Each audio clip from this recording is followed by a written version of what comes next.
चुड़ैल की पहेली।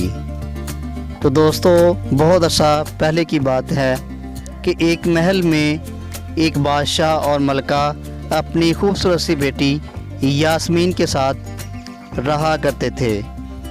यास्मीन बहुत उदास रहती थी, जिसकी हालत देख के मलका को बहुत परेशानी का सामना करना पड़ता। एक दिन वो बादशाह को कहती हैं कि बादशाह सलामत, हमारी बेटी बहुत उदास रहती है, क्यों ना हम अपनी बेटी की कहीं शादी तय कर दें ताकि वो अपनी ज़िंदगी हंसी खुशी गुजार सके।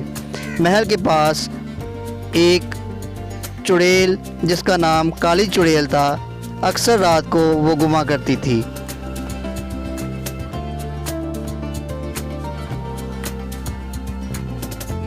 दादी यास्मीन अक्सर महल में उदासी के साथ घूमती रहती। एक दिन अचानक काली चुड़ैल वहाँ महल में आ जाती है और शहज़ादी को अपने जादू से बेहोश कर देती है और बादशाह के पास जाकर कहती है कि मैंने शहज़ादी को बेहोश कर दिया है, इसकी आज़ादी का एक ही हल है कि मेरी पहेली का जवाब ढूंढा जाए।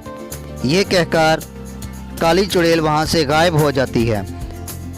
कुछ दिन बाद एक शहज़ादा वहाँ आता है और बादशाह को परेशान खड़ा देखकर पूछता है कि बादशाह सलामत, क्या बात है, आप बहुत परेशान लग रहे हैं। बादशाह शहज़ादे को बताता है कि शहज़ादी यास्मीन को एक काली नामी चुड़ैल ने अगवा कर लिया है और वो उसे अपने साथ वीराने में ले गई है। काली चुड़ैल ने ये शर्त रखी है कि जब तक उसको इसकी पहेली का जवाब नहीं मिल जाता तब तक शहज़ादी उसके पास बेहोश पड़ी रहेगी।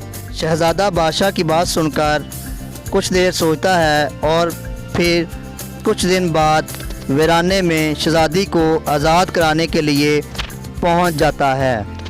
वीराने में उसका सामना काली चुड़ैल से होता है। काली चुड़ैल बोलती है कि बताओ वो कौन सी चीज़ है जो सुबह के टाइम 4 टांगों पे, दोपहर के टाइम 2 टांगों पे और रात के वक़्त 3 टांगों पे होती है। अगर तुम मेरी पहेली का सही जवाब दे दोगे तो मैं शहज़ादी को आज़ाद कर दूंगी। शहज़ादा कुछ देर सोचने के बाद बोलता है कि इस पहेली का जवाब इंसान ही है, क्योंकि इंसान जब बचपन में होता है तो वो अपने हाथों और पाँव की मदद से ज़मीन पर रेंगता है। वो उसकी 4 टांगें होती हैं और जब वो जवान हो जाता है तो वो अपनी 2 टांगों पे चलना शुरू कर देता है और जब वो बूढ़ा हो जाता है तो वो लाठी का सहारा लेकर चलता है। चुड़ैल शहज़ादे का जवाब सुनकर बहुत गमगीन हो जाती है और शहज़ादा चुड़ैल को कहता है कि मैंने तुम्हारे सवाल का बिल्कुल सही जवाब दे दिया है, अब तुम शहज़ादी को मेरे साथ भेज दो।